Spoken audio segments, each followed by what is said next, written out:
What you're looking at here is a rhythm game developed by Masaya Matsuura, creator of Parappa the Rapper and Vib Ribbon. Released in 2003 for the PlayStation 2, it serves as a spin-off in the Vib Ribbon series, nestled between Vib Ribbon and Vib Ripple, the second game. Like Jammer Lammy was to Parappa, this stands as a strange rap-focused spin-off to Vib Ribbon. We all already know what Parappa the Rapper is, so let's just do a quick refresher on Vib Ribbon. Vib Ribbon was released in Japan and Europe back in 1999, and in the game you played as Vibri, navigating a simple and minimalistic wireframe world. The way the chart works is incredibly strange. You've got 4 buttons: L1, down, R1, and X. You push R1 if you see a curved line, like a wheel. You push X when you see a squiggly line, which rolls over them. You push down if you see a pointy line, like the gaps in the floor that you step over, and you push L1 to jump over square lines. There are times where you need to push both at the same time as well, as in a wheel with a line in it means you need to push both R1 and down at the same time.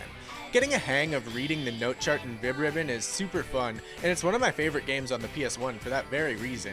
It had 3 difficulties with 2 songs for each difficulty, all of which were done by the J-pop band Laugh in Peace. The songs are all amazing, but its main gimmick was that you could hot swap any music CD and it would automatically create charts for you. We're not here to talk about Vib Ribbon though. No, this is about that obscure spin-off game.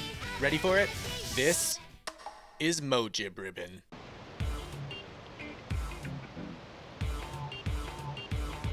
Like Parappa, Mojib Ribbon has a heavy reliance on rap lyrics. Thing is, they're all in Japanese. The music, which is made up of all original tracks by Laugh in Peace, the same artist who did the music for Vib Ribbon, it's probably great if you understand the language. See, unlike Vib Ribbon, Mojib Ribbon doesn't let you use your own music in the game. It features a total of 17 tracks included on the disc instead, each of them varying in genres that are being rapped over by Mowgli.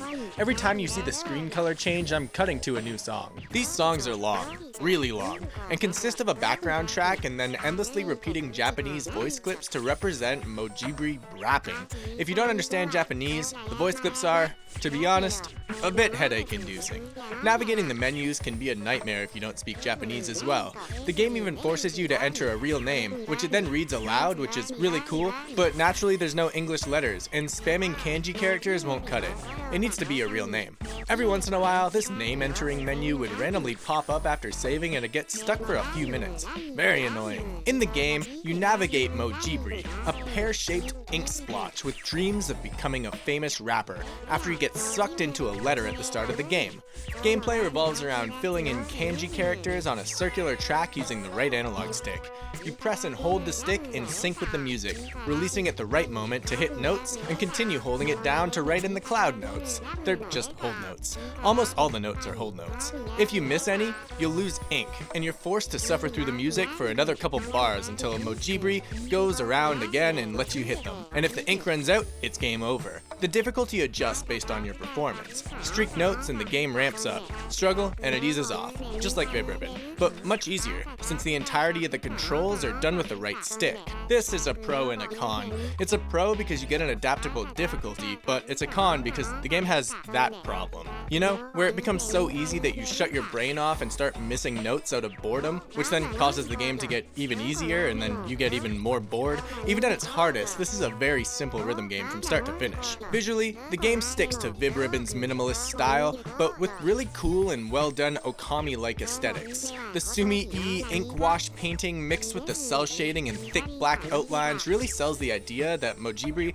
got sucked into a letter written in traditional brush-style calligraphy. It's hardly used to its full potential though. Save for a few random kanji art PNGs of random objects floating around and some color changes on the track and background, there's little to distract you from the notes. This is the total opposite of Dog of Bay.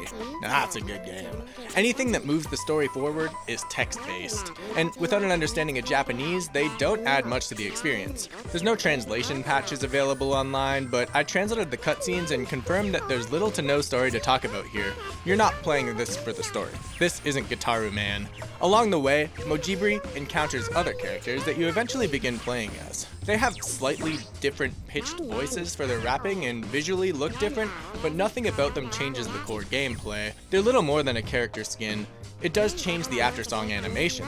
Rhythm games with original soundtracks are usually something I really admire, but here, the heavy focus on MIDI vocals that endlessly repeat starts to grate after a while. It sounds like you're listening to an endless loop of the vocal track from The Axe.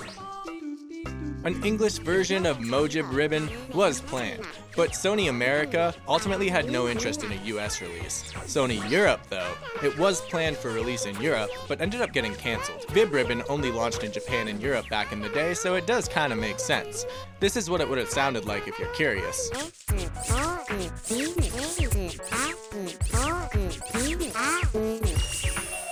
Basically a Japanese text-to-voice robot from the 2000s trying to read English. There's not much to keep you coming back after you finish the story mode, which you can quite easily do in a day. The game doesn't offer additional features like note modifiers or extra difficulty levels, and the minimal story mode being little more than a track selection isn't enough to make replaying feel worthwhile, unless you really want to perfect the tracks without letting Mojib walk around in a circle twice. It's a simple game, and a decent run-through if you want to power through it.